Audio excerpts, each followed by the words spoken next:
Marge Ptaszek was searching for the purpose of her life and the truth that would tie everything together to make sense of what was taught and what was happening on our planet, the fire that was creating all the smoke. Through many experiences, she was finally led to the knowledge book that provided all the answers. She is now talking about this gift to humanity on Knowledge Book Radio, so all can be united in peace, love, and harmony. Please call 1-973-787-7035 or email mmjp99@gmail.com with questions. If you send your postal address to mmjp99@gmail.com, you will receive 3 chapters of the Knowledge Book as a gift. Now, here is your host, Marge Ptaszek.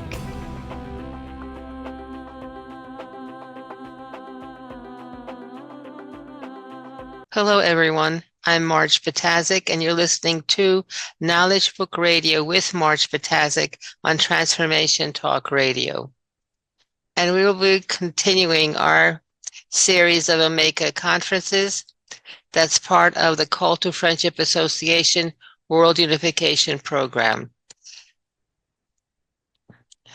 Now, as you may know by now, the Omega programs and the talks being given are connected to the Union of Central Suns, which is the Omega dimension, and which has been open to our planet just recently. And actually, every year on June 21st, the Omega dimension is open directly to the planet. The rest of the time, the Omega dimension energies are given, however, they're given through reflection. And they're given basically depending on our ability to absorb the energies. During the time that the talks are being given, very special energies are being given from Omega to help the planet and the human beings. Now, before we go on with the talk, I would like to make an announcement. So I am very, very happy to share news about a new program that was just received from Istanbul. Now, in order to form a powerful knowledge book magnetic field above the world magnetic field that we'll all yearn for, a new synchronicity reading program will be in effect starting from Tuesday, April 30th, 2024. So this has already started. Now, who can participate? Anyone who is older than 18, including those people who were in the studies before, and those people who are not currently in the studies as well. So this is an individual reading program, meaning you do it by yourself and you read by yourself. And this is taken into effect every Tuesday sometime within the 24-hour period of that day. Now, the reading itself should be done in one sitting. You finish one fascicule at the time that you're sitting at one time with no interruptions. Now, this reading can be done either from the purple book or the fascicule set. So if you're in your studies, knowledge book studies, you could read from the fascicule set. If you're reading individually outside of studies, then you need to use the purple book. Now, this is a very easy program because if you miss one Tuesday reading one fascicule, then the next Tuesday you read with that the fascicule for that day. And basically what's happening is everyone on Tuesday in the entire planet, whether you're in totality of 18, a council, a flower, inside a program, outside a program, everyone is reading the same fascicule during that day, and we are opening up those energies for that fascicule to the entire planet. And another perk is that you can never be out of this program. If you skip a Tuesday, then you could just jump into the schedule for the next Tuesday. That's not a problem. You just continue on reading with the rest of the planet. There is a schedule that's been produced, and basically if you're interested in doing this program, if you email me or text me your email message, email address, then I can send you the schedule. So for July 2nd, we'll be reading Fascicle 10. July 9th, we'll be reading Fascicle 11, and so on down the line. But it's good to have the schedule because in case we skip and don't know where we are at this point, then we could always refer back to this schedule and join right in and be in sync with everyone else. And now we will continue with the regular program. So before I go on, I need to tell you the websites. So the Turkish website is www.dkb-mevlana.t. I think I forgot it. Anyway, we'll skip the websites and go on. So this topic for this month is DNA as digital storage. We know DNA is the molecule that actually holds all the information on how a flower blooms, how a plant is put together, how hats are put together, how humans are put together. So all the data is stored, all that construction data, all that creation data, all the formation data is stored in the DNA. But now there is a new way of thinking that because DNA does such a great job of storing information, why not store data as well? So the plan is to be able to store archive data in DNA. In the past 100 years, there are many scientific discoveries that shaped our worlds in ways that is unimaginable a century ago. And what they did through this technology, they improved our quality of life, expanded our knowledge, and addressed global challenges. In Fascicle 12, it says, each scientist has attracted attention by the theories he suggested and thus has prepared profound research mediums for you. Do not ever forget that theories are the foundation stones of sciences that will be proven more comprehensively in the future. Everything depends on the processes of time. As everything builds on everything else. So as far as data storage is concerned, it has experienced a remarkable transformation from the large and cumbersome devices of the past to the sleek and sophisticated technologies of today. Knowing how data storage has evolved is essential in dealing with the constantly changing challenges of information management. So in the past 68 years, here we go. We started with, in 1956, oh yes, my computer is not doing what I wanted to do.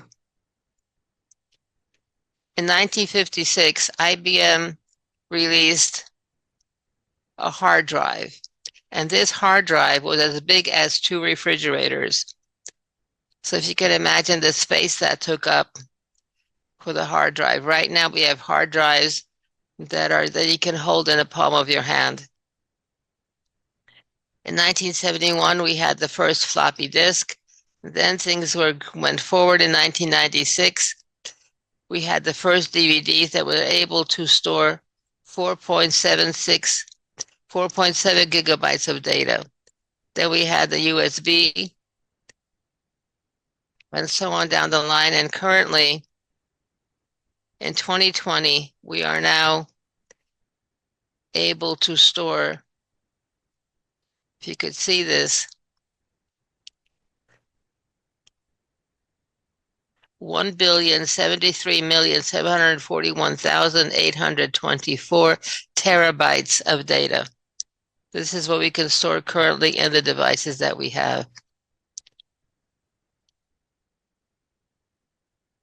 Okay. Now, how did we use data? How did we previously store data? Well, the earliest forms of data storage were physical records that used various materials and methods to store information. For example, clay tablets. Ancient Mesopotamians used clay tablets to store information such as laws, contracts, and literature. Clay tablets were durable and could be reused by erasing the previous writing. There were also papyrus scrolls, and the ancient Egyptians used papyrus scrolls to store information such as religious texts, medical records, and administrative documents. Papyrus scrolls were flexible and could be rolled up for easy storage and transport, unlike clay tablets, which were cumbersome and had static size. Now, the earliest electronic storage devices were the punch cards that had holes that represented data values and were used in early computers and data processing machines. There were also magnetic drums, where they were rotating cylinders with magnetized spots that stored and retrieved data, as well as executed instructions. Both methods were important for the advancement of computer technology. Now, if you were dealing with punch cards, I remember when I first started data processing, we only had the chance of run 3 program runs in a day. We were limited to the amount of testing that we can do and the amount of data that we can store and use.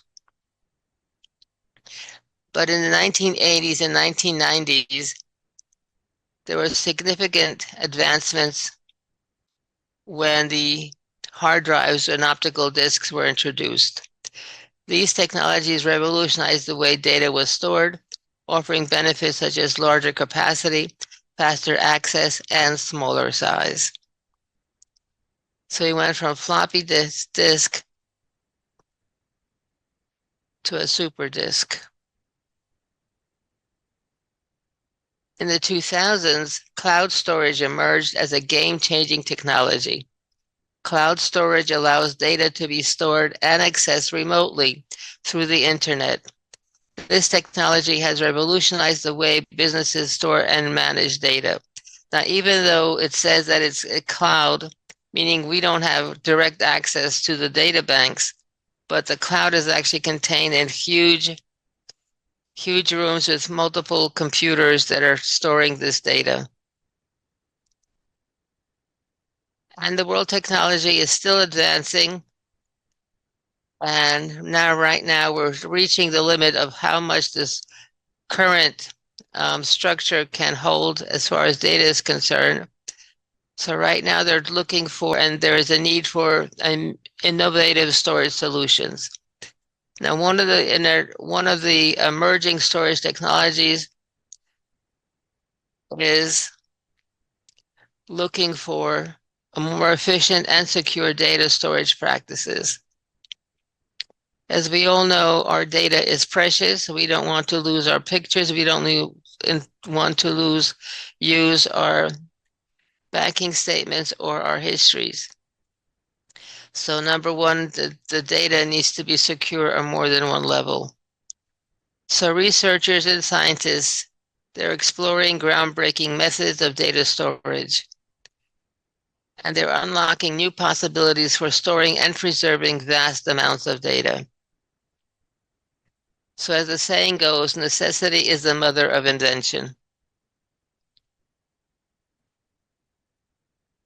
The groundbreaking discovery of DNA data storage marks a significant leap in our ability to preserve information.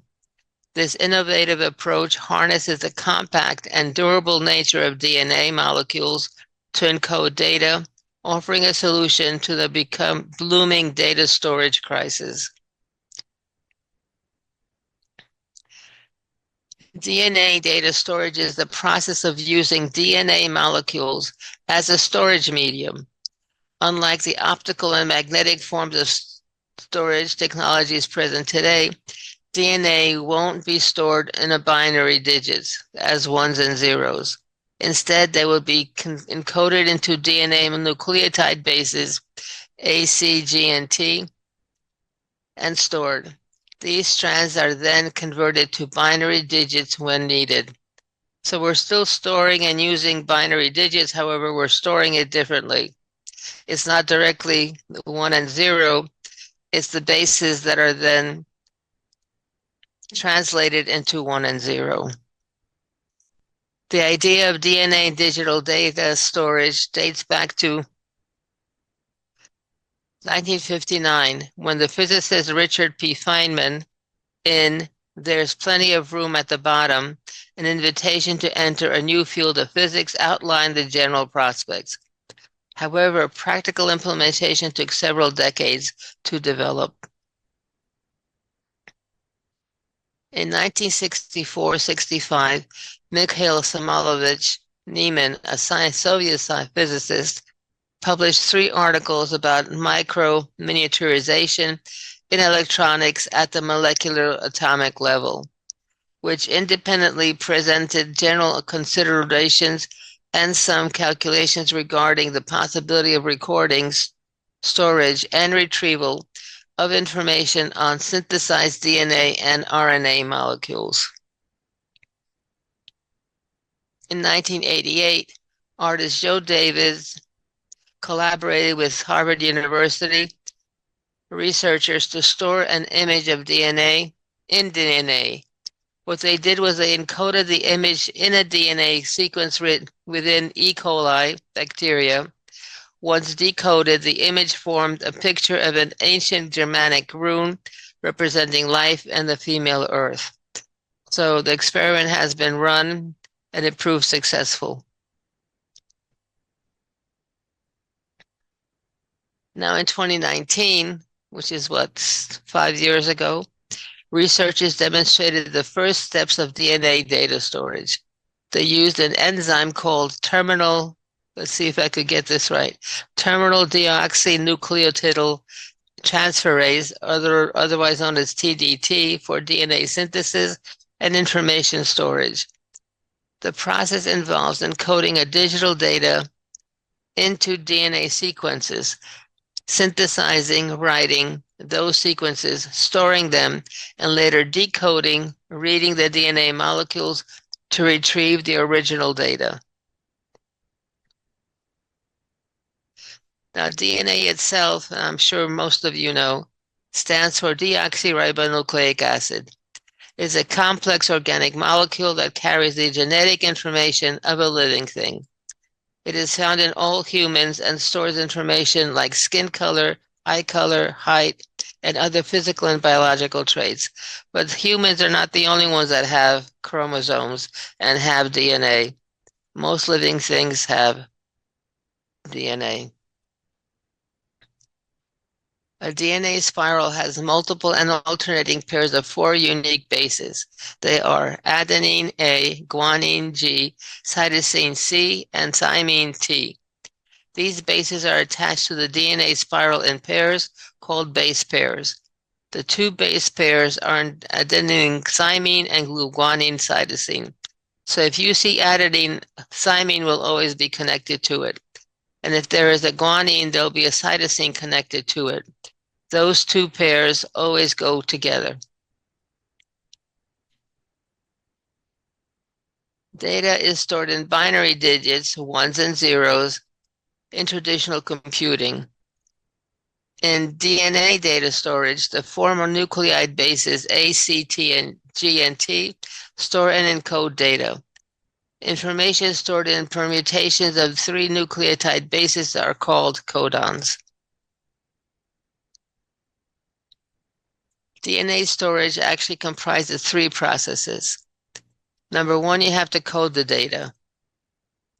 Then you have to synthesize and store it, and then finally you need to be able to decode it. Binary codes holding information are translated into DNA codes or codons using an algorithm or a program. They are then deposited in a container in a cool and regulated environment, and the DNA carrying information can be frozen in solution, stored as droplets, or stored on silicon chips. What you're seeing here is a silicon chip. It almost looks like a city with roads. but that's a silicon chip that we have in our computers and telephones.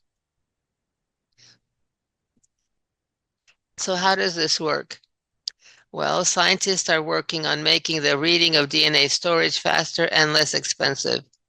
As of now, data stored in DNA has to be taken to the lab to be decoded into error-free binary information, and it takes a long time. As such, it may take some time before DNA data storage devices become readily available, cheap devices the public will use. If you remember, flat screen televisions cost maybe $5,000. Right now, you could get a flat screen TV for maybe $200, $300. So it takes time, and it takes improvement on the previous model, and so that it can be mass produced and therefore drive the price down. It's no different from DNA storage. Now, these are types of data storage. A terabyte, or TB, is a unit of digital data that is equal to about 1 trillion bytes, or 1,000 gigabytes. A petabyte is 1,000 times larger than a terabyte, TB, and 1 million times larger than a gigabyte.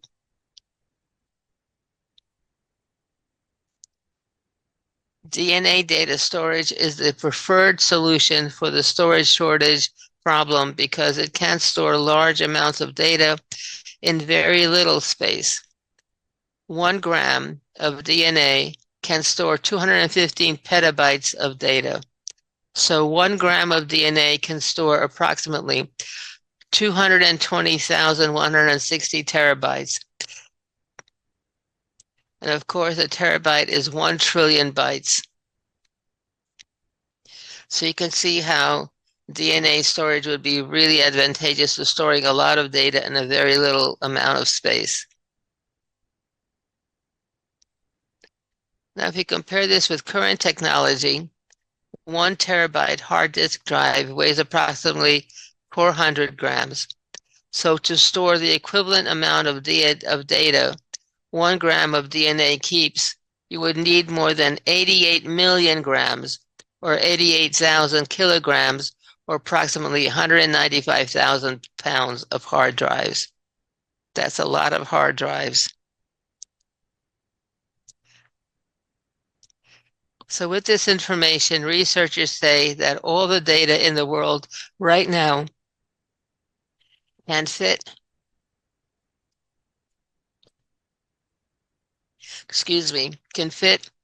into a shoebox using DNA data storage. It is projected that by 2025, that's next year, accumulated global data is expected to reach 175 billion trillion bytes, all of which could, in principle, be contained in less than 180 pounds of DNA housed within a 15-gallon drum. That's amazing, the amount of capacity that could be stored in DNA. And using DNA storage as a storage medium comes with many benefits over digital storage. It provides a high data storage capacity, a considerably longer lifespan than other forms of storage, compactness, low susceptibility to technical and electrical failures, and is easy to replicate.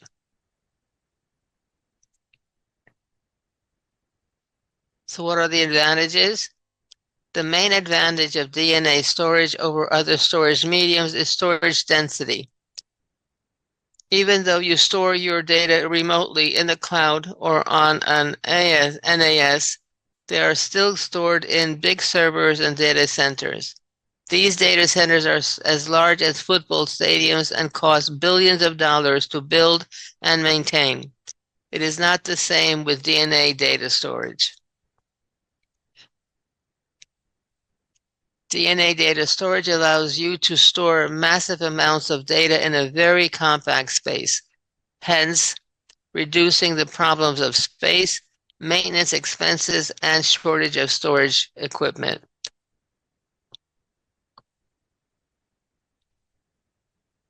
The digital storage equipment available today is far from durable. All are prone to decay and degradation.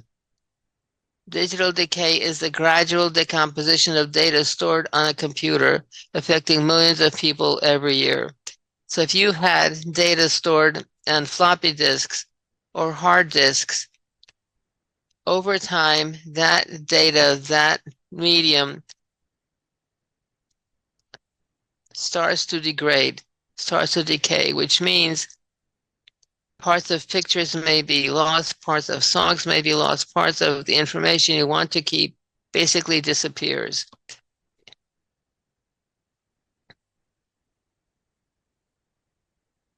DNA has a half-life of 500 years. When stored in an optimum and regulated environment, data stored on DNA can be available for hundreds of years. And because data degrades over time on the current medium, data in data centers has to be copied and transferred onto other hardware after a time to preserve the information stored. Now, this process is actually frequently very cumbersome. So number one, you have to have a huge amount of disk space to store the data. Then you have to have another huge amount of disk space to transfer the data to, and time and money and maintenance to be able to do this. Now, data stored in DNA can easily be replicated. One method that scientists have tested is to insert the DNA with stored information into a bacterium. This bacterium then reproduces on its own, creating another generation of bacteria that possess the same information stored in the first DNA without any errors or loss. That's amazing. It'll be a self-replicating methodology without transferring data as currently is being done. Now, in October 2020 paper in Nature Communications, Winthrop Professor of Genetics George Church and colleagues described an advance that brings DNA information storage closer to commercial feasibility. Church, who heads the synthetic biology group at Harvard Weiss Institute for Biologically Inspired Engineering, explains that DNA stores information in a modern way, quote unquote. Church and his colleagues showed for the first time that DNA could be synthesized and information thereby encoded in an enzyme-facilitated process controlled by light.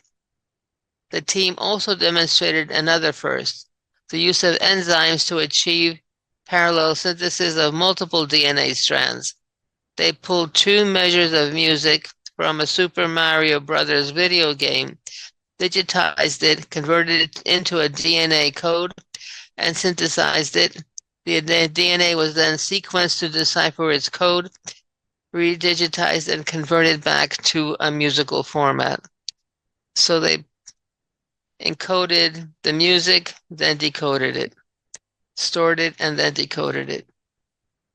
The point was to test a new approach to a synthesis involving both enzymes and light. The first of these steps was demonstrated in 2019 when Church's group showed that terminal deoxynucleotide transferase, TDT, an enzyme found in immature cells, immune cells, could be used for DNA synthesis and information storage. TDT works well, says Weiss staff scientist Daniel Wingund, because its only job is to find the end of a DNA chain and add a base to it. So it simplifies the process. This enzymatic approach offers several advantages over standard chemical methods of manipulating DNA. Whereas chemical synthesis normally takes about 3 minutes to add a single base, Church explains, enzymatic synthesis can do that in a fraction of a second without generating large volumes of toxic waste. Moreover, chemical synthesis can produce only small DNA molecules composed of 300 or fewer base pairs. Enzymatic synthesis can create much larger molecules with thousands of base pairs, allowing substantially more information to be encapsulated.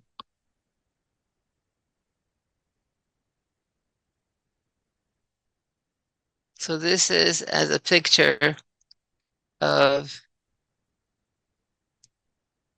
yes,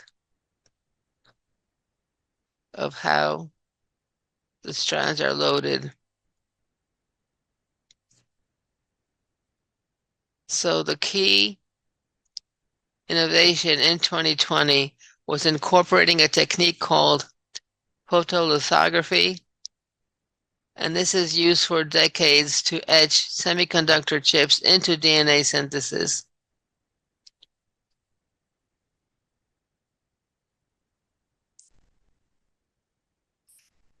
However, DNA won't be able to replicate or replace thumb drives for storing and retrieving data, but would be reserved instead for archival purposes, safeguarding things humanity wants to put in a vault for a long period of time. Maybe the Library of Congress holdings might be a good place to start.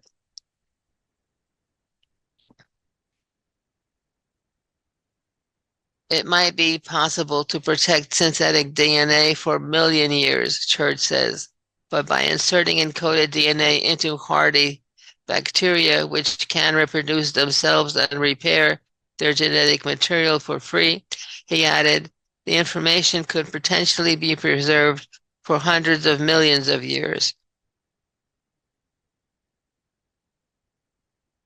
A team in Atlanta, Georgia, in America, has now developed a chip that they say could improve on existing forms of DNA storage by a factor of 100. The density of features on our new chip is approximately 100 times higher than current commercial devices, Nicholas Guys, senior research scientist at Georgia Tech Research Institute, told BBC News. So again, that's a big step forward. Now, this technology works by growing unique strands of DNA, one building block at a time. The bases then can be used to encode information in a way that's analogous to the strings of ones and zeros binary code that carry data in traditional computing.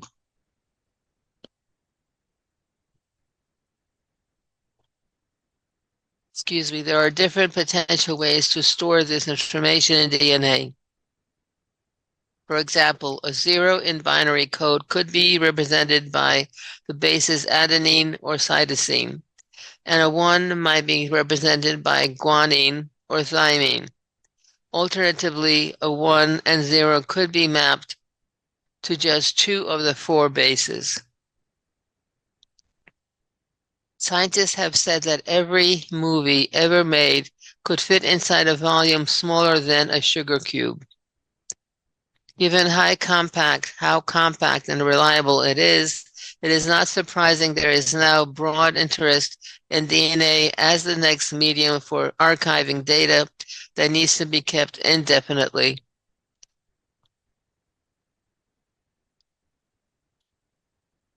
Now, the structure on the chip used to grow the DNA are called microwells and are a few hundred nanometers deep, which is actually less than the thickness of a sheet of paper.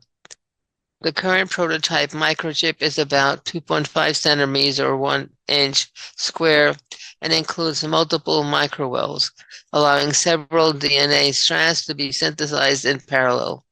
This will allow larger amounts of DNA to be grown in a shorter amounts of time. So this is the chip. These are the microwells. These are enlarged microwells showing you the contents and the growing DNA inside it. So DNA is a more efficient and long-lasting data storage method.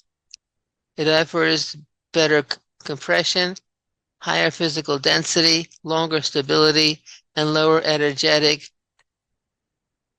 than cost than traditional digital methods.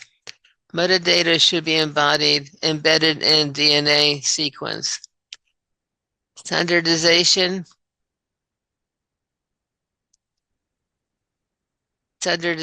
of the coding and decoding process is necessary for long-term accessibility.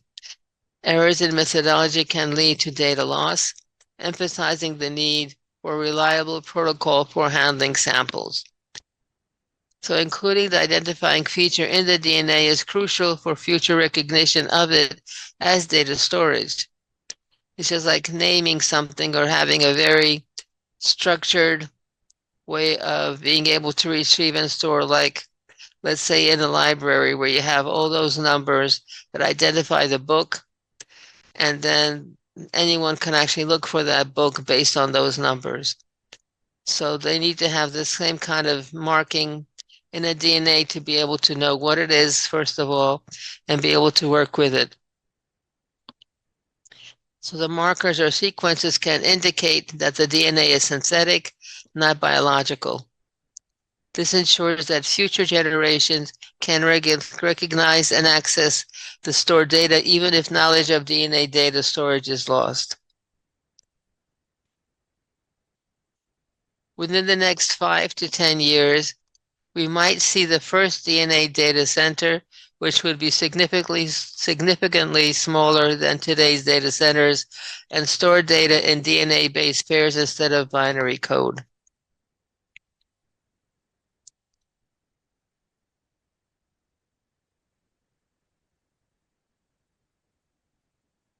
DNA data storage could drastically reduce the energy consumption of data centers, making it a more sustainable option for our planet. So when you're thinking, or when you consider football-sized data centers, it takes a tremendous amount of funds to be able to maintain it, to cool it, to preserve the data, and to run it. The development of DNA microcapsules is another avenue being explored, which could further miniaturize and protect stored data. So they're working in more than ways, in more than one path to be able to accomplish secure, safe data storage and commercially feasible data storage.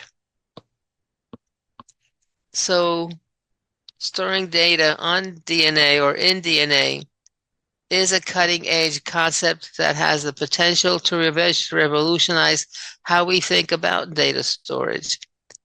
The idea leverages the biological molecule DNA, which has been nature's storage medium for genetic information for billions of years. So this is how an elephant DNA knows how to produce an elephant, how a frog DNA is able to produce a frog, and human DNA is able to produce a human. So all the information, whether it's skin color or skin function or hair color, skin color, whatever it is that is necessary to form that entity, all of that is stored in DNA. So even though right now in its current status, DNA storage is not commercially feasible, we're getting there one step at a time. In essence, DNA data storage is on the cusp of becoming a viable, efficient, and sustainable alternative to traditional data storage methods, with the potential to store vast amounts of data in a durable, compact form, very compact form. And again, throughout this, every step builds on the previous step.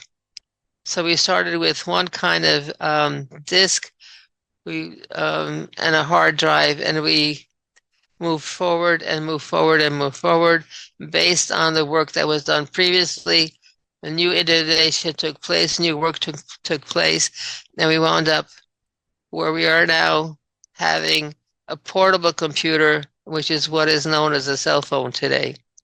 So we're actually carrying around in our hands a tremendous amount of data, tremendous amount of operating capacity that used to take rooms of computers to get or to do. Now in fascicle 18,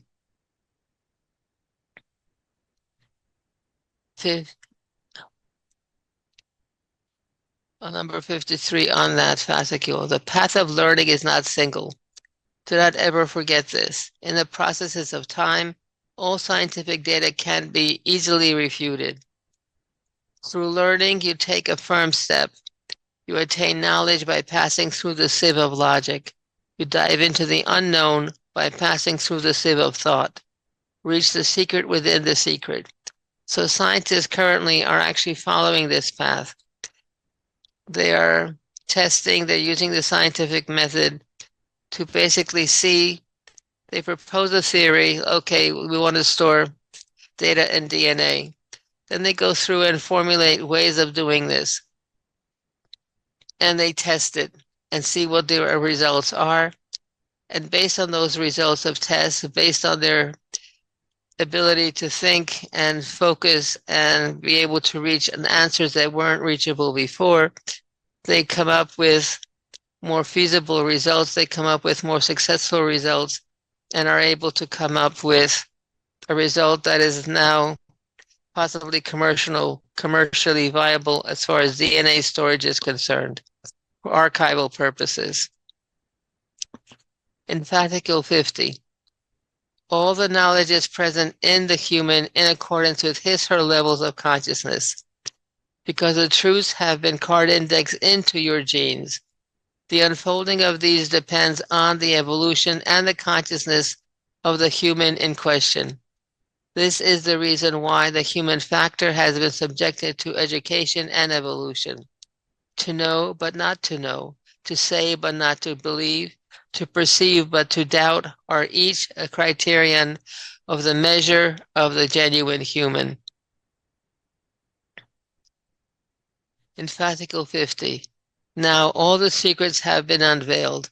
The path a genuine human will tread from now on is this path. The knowledge given to your planet at the moment is all universe embracing. So we're given all the knowledge, we're given the capacity to find new things, to solve, to go into the unknown, to see what we can do and be successful at it. So to summarize, data storage is a vital and evolving field that has witnessed significant progress and innovation over time. From the earliest forms of physical records to the most advanced forms of digital media, data storage technologies have improved in terms of capacity, speed, reliability, and security. However, the current data storage technologies are still limited by various factors such as cost, power, space, and durability.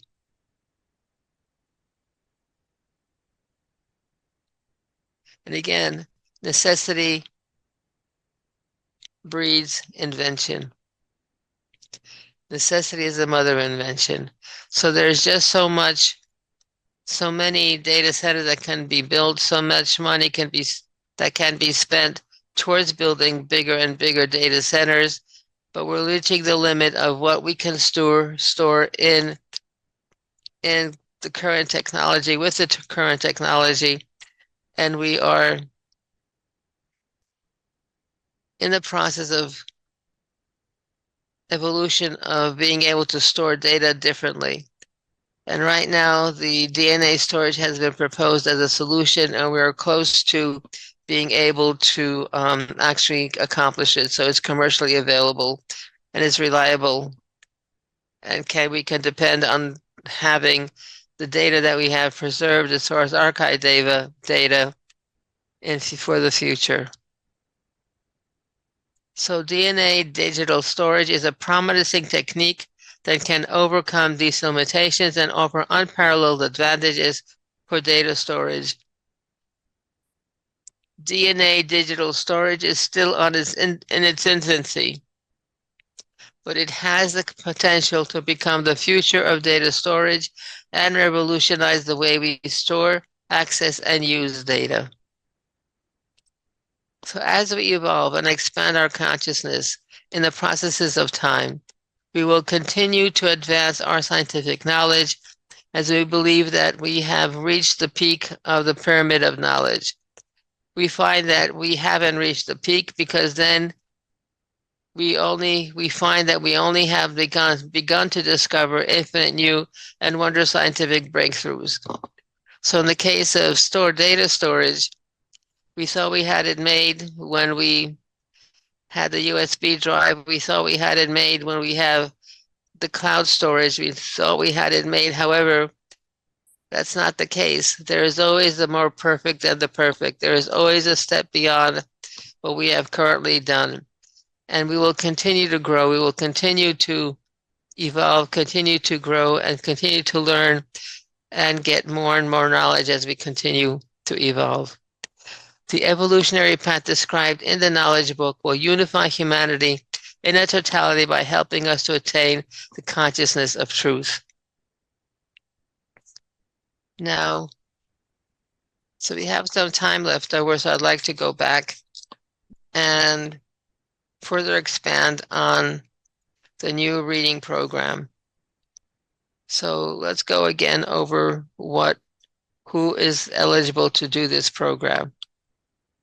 Number one, anyone who is older than 18 can participate, and even those, including those who were in the studies before. This is an individual reading program undertaken every Tuesday within the 24-hour period of that day. So individual reading program means that it is just done individually, not as a group. Each person individually by themselves do the reading of the fascicle for that Tuesday. Now we need to read the fascicle in one sitting, meaning you start and finish. You do whatever it is that you do. You sit down to read. Once you finish reading that fascicle, that chapter, then you can get up and do whatever it is that you need to do at that time. The reading itself can be done from two things, either the purple book or the fascicle set. Now, those in the program, let's say in a totality of 18, in a council or in flower program, they can read from the fascicle set. However, individuals outside of the studies need to use the purple book.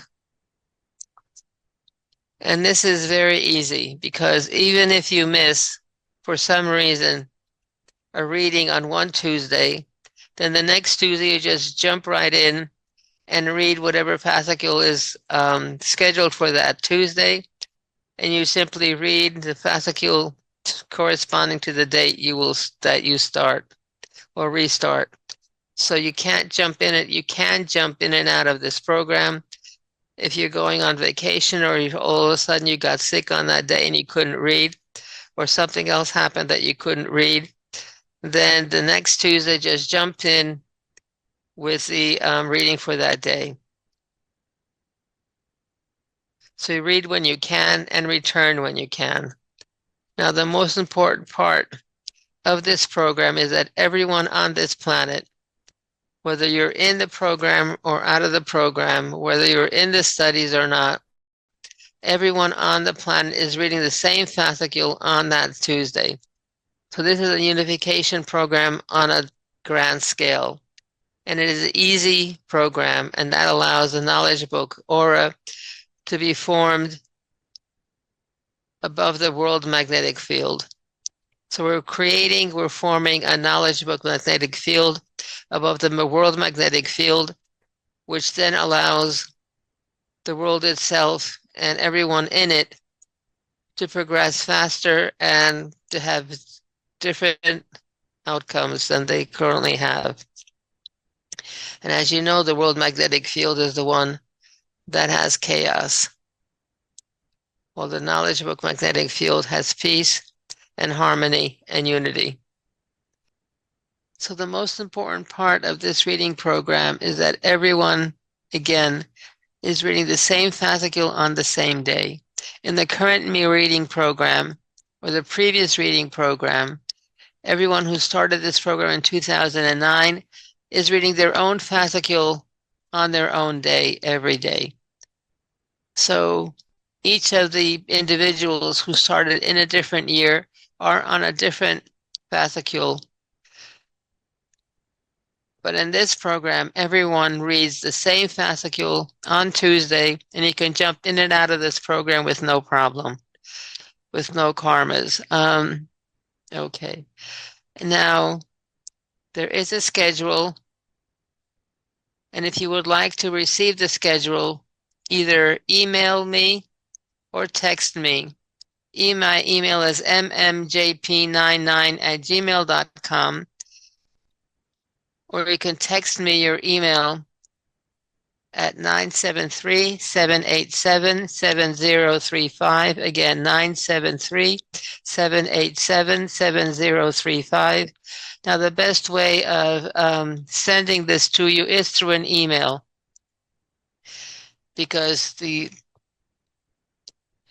is a 2-page schedule. It goes from this year to the following year.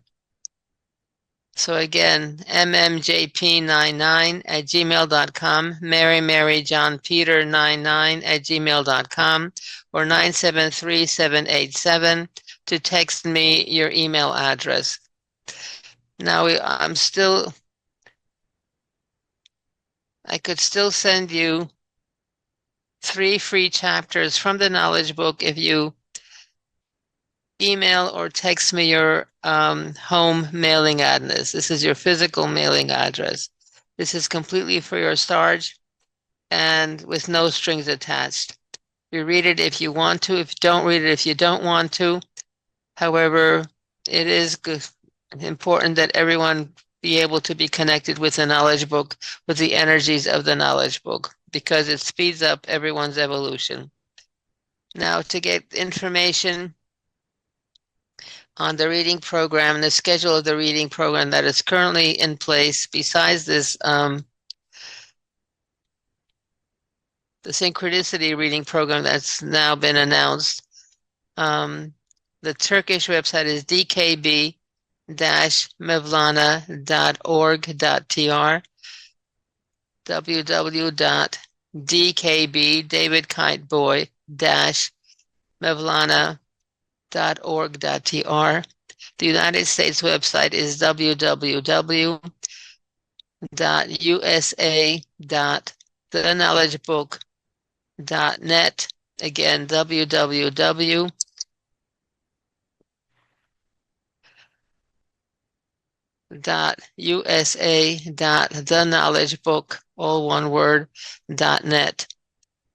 My email address is mmjp99@gmail.com.